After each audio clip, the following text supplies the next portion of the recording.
Assalamualaikum warahmatullahi wabarakatuh. Selamat pagi anak soleh dan soleha. Bagaimana kabar kalian pagi hari ini? Semoga kalian semua dalam keadaan sehat walafiat. Dan semoga puasa kita pagi hari ini berjalan dengan lancar. Marilah kita awali pertemuan kita pagi hari ini dengan bacaan basmalah bersama-sama. Bismillahirrahmanirrahim. Pagi hari ini kita sudah memasuki tema 8 subtema 3. Aku suka bertualang. Anak-anak bisa simak buku berpena kalian di halaman 147. Kita mulai dari muatan bahasa Indonesia. Menjelaskan rambu lalu lintas berupa rambu perintah. Jadi ketika anak-anak pergi bersama ayah bunda di jalan, pasti kalian sering melihat rambu-rambu lalu lintas. Hari ini kita akan bahas dulu rambu perintah. Jadi semua rambu lalu lintas yang ada di jalan itu berguna bagi semua pengguna jalan. Tujuannya agar terhindar dari kecelakaan. Jadi kita pahami dulu ya. Kita mulai dari gambar yang paling atas di sebelah kiri. Ada panah ke kanan, berarti wajib belok kanan. Ketika ada panah seperti ini, kalian kok belok ke kiri, berarti kalian melanggar tata tertib. Kemudian ada tulisan 60 km. Itu artinya kecepatan maksimal. Jadi kita boleh bersepeda motor atau menggunakan mobil dengan kecepatan paling besar itu 60 km. Kemudian ada tanda seperti ini, panah ke bawah tapi agak serong ke kiri. Itu artinya wajib masuk lajur kiri. Biasanya di jalan-jalan besar itu ada tanda seperti ini. Jadi untuk sepeda motor dan mobil itu biasanya terpisah jalannya. Jadi ada tanda seperti lajur kiri. Kemudian di paling kanan rambu perintah belok ke kiri karena panahnya sudah jelas ya belok ke kiri. Kemudian bawahnya rambu perintah belok ke kanan. Kemudian ada gambar seperti ini. Ya, gambarnya ini di halaman 148. Itu artinya apa? Wajib mengikuti arah yang ditentukan pada bundaran. Jadi kalau bundarannya muternya dari kiri ke kanan seperti ini, berarti kalian harus mengikuti. Tidak boleh kalian berbalik arah dari kanan ke kiri, nanti bisa menyebabkan kecelakaan. Kemudian yang C, ada panah lurus ke atas, itu artinya wajib berjalan lurus ke depan. Itu tadi contoh rambu lalu lintas berupa rambu perintah. Sudah jelas ya? Gambarnya diperhatikan baik-baik. Selanjutnya menjelaskan rambu lalu lintas berupa rambu peringatan. Sekarang kita belajar yang rambu peringatan di halaman 151. Kalau rambu peringatan berarti tujuannya apa? Sebagai peringatan bagi para pengguna jalan agar berhati-hati.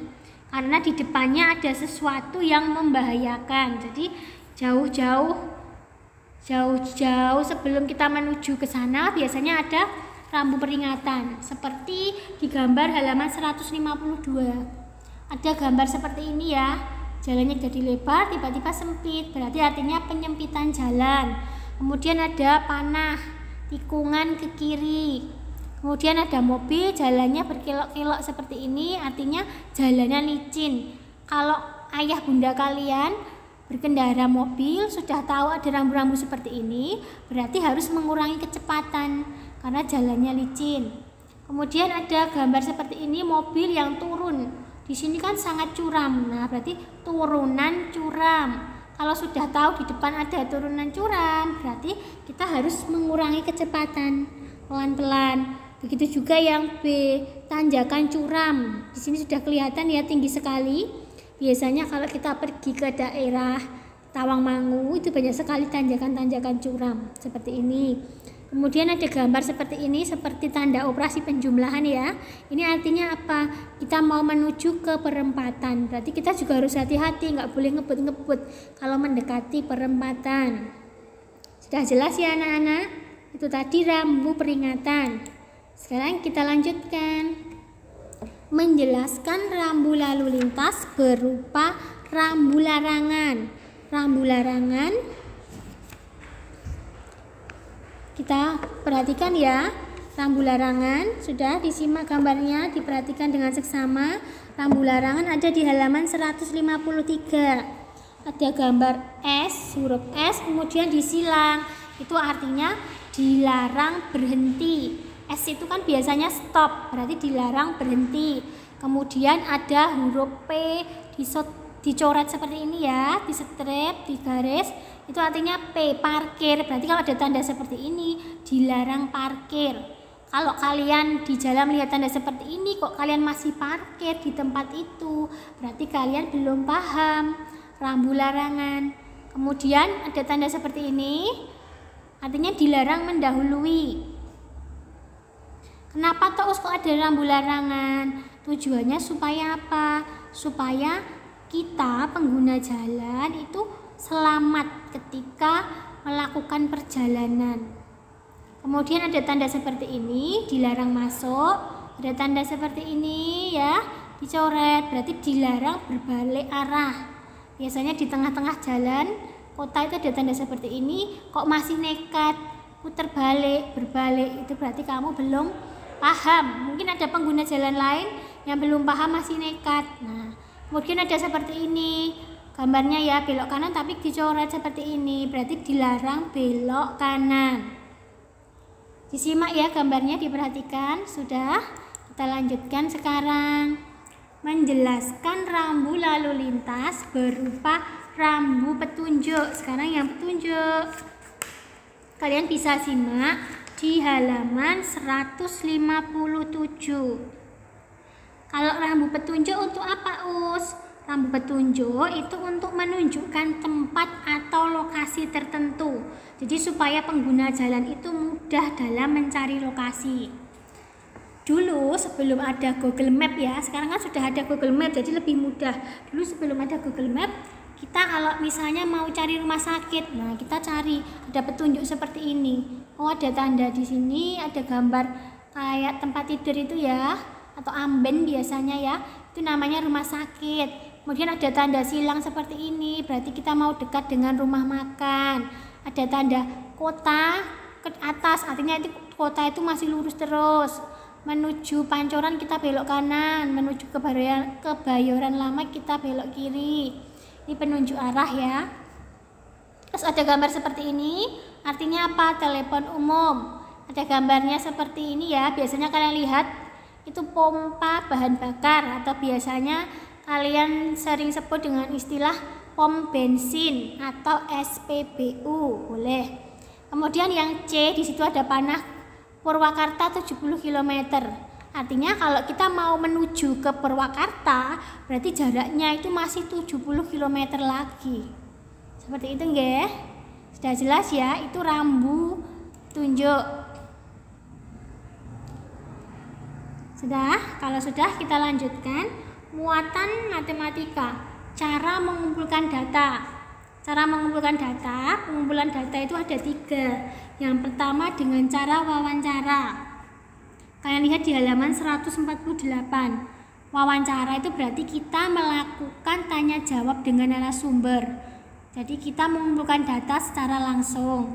Kemudian yang kedua dengan cara pengamatan langsung, berarti kita melihat secara langsung. Yang ketiga dengan cara penyebaran kuesioner. Kuesioner adalah daftar pertanyaan tentang suatu hal yang harus diisi atau dijawab oleh responden. Responden adalah orang yang menjawab. Jadi misalnya ada pertanyaan, ada beberapa orang dikumpulkan, misalnya ada 5 orang dikumpulkan, diberi pertanyaan yang sama, lah nanti akan ketemu, oh yang milih jawaban ini berapa anak, yang milih jawaban ini berapa anak, itu namanya kuesioner. Setelah data terkumpul, kita bisa membuatnya dalam bentuk tabel. Di sini terlihat contohnya ya, ada tabel kolom pertama jenis pekerjaan, kolom kedua banyaknya, kolom ketiga ditulis dalam bentuk bilangan. Misalnya di sini pegawai negeri itu ada berapa? Di sini kalian hitung garisnya ya. Angka seperti angka 1 ini ya. Dan angka yang miring itu juga dihitung. 1, 2, 3, 4, 5. 5-nya disilang miring ini ya. 5, 6, 7, 8. Berarti di sini ditulis pakai angka 8. Kemudian pegawai swasta 1, 2, 3, 4. 5-nya yang miring ditulis 5. Petani ada 10. Kemudian wira swasta ada 14. Itu tadi contoh dalam bentuk tabel. Supaya anak-anak lebih jelas, kalian simak membaca data yang disajikan dalam bentuk diagram. Kalian bisa lihat di buku Bupena kalian halaman 154. Sudah? Di sini ada ya contoh diagram banyak anggota pramuka laki-laki dan perempuan. Tapi di sini sayangnya tidak diberi warna. Jadi misalnya kalian di rumah punya pensil warna, kalian bisa kasih warna jadi untuk membedakan. Di sini banyak siswa laki-lakinya yang ikut ada berapa? Di sini ada 1 sampai 10 baris dan yang 10 baris ini semuanya diarsir. Berarti laki-lakinya ada 10. Di sini ya, banyak siswa laki-laki ada 10. Kemudian perempuannya yang diarsir itu hanya sampai baris ke-8. Berarti perempuannya ada 8. Sudah paham ya? Ulangi. Tadi laki-laki yang diarsir sampai baris ke-10, berarti ada 10 anak. Perempuannya dari baris pertama sampai 8, berarti 8 anak. Kemudian di sini pertanyaannya jumlah siswa laki-laki dan perempuan. Kalau jumlah berarti kita tambahkan. Berarti 10 ditambah 8 sehingga diperoleh 18. Kemudian ya pertanyaan berikutnya, selisih. Selisih itu yang besar dikurangi dengan yang kecil. Berarti 10 dikurangi dengan 8, ketemu 2 siswa. Sudah paham anak-anak? Kalau sudah paham, sekarang kita berlatih bersama Usrita ya. Kalian buka dulu halaman 155. Ayo berlatih, kita kerjakan bareng-bareng sama Usrita. Pertanyaan yang pertama, coba diperhatikan. Berapa banyak orang tua siswa yang memiliki mobil? Kita lihat kalau mobil itu yang diarsir sampai baris keempat. Berarti di sini berapa orang? 4 orang. Sudah ya? Nomor 2, berapa banyak orang tua siswa yang memiliki sepeda motor? Kita lihat kolom sepeda motor yang diarsir sampai nomor 6, berarti 6 anak atau 6 orang. Di sini tadi orang tua ya, berarti kita tulis 6 orang, bukan 6 anak ya, maaf, 6 orang. Terus yang ketiga, berapa banyak orang tua siswa yang memiliki sepeda? Sepedanya ada berapa di sini yang diarsir? 8, berarti ditulis 8 orang. Sudah? Sekarang nomor 4. Berapa jumlah orang tua siswa yang memiliki mobil, sepeda motor, dan sepeda? Di sini jumlah, berarti kita tambah semuanya. 4 ditambah 6, ketemu berapa? 10. 10 ditambah dengan 8, ketemu 18. Jadi jumlahnya berapa? 18 orang. Ulangi ya, 4 ditambah 6 ditambah 8. Ketemunya berapa? 18 orang. Sekarang nomor 5.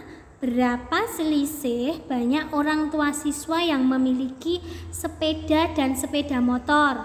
Selisih sepeda dengan sepeda motor. Berarti yang besar kita kurangi dengan yang kecil. Sepedanya 8. Sepeda motornya 6, berarti 8 dikurangi 6, ketemu 2 orang. Sudah ya anak-anak? Sudah paham nggih? Kalau sudah kita lanjut. Soal berikutnya, kalian buka halaman 161. Buka dulu bukunya halaman 161. Sekarang kita akan belajar mengarsir. Ya, kita akan belajar mengarsir sesuai dengan jumlah siswa.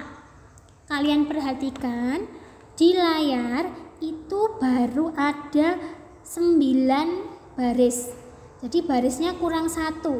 Kita hitung ya, kita cek 1, 2, 3, 4, 5, 6, 7, 8, 9. Baru 9. Nanti anak-anak tambahkan sendiri 1 baris lagi di atasnya sini. Pakai penggaris ya. Kalian tambahkan sendiri.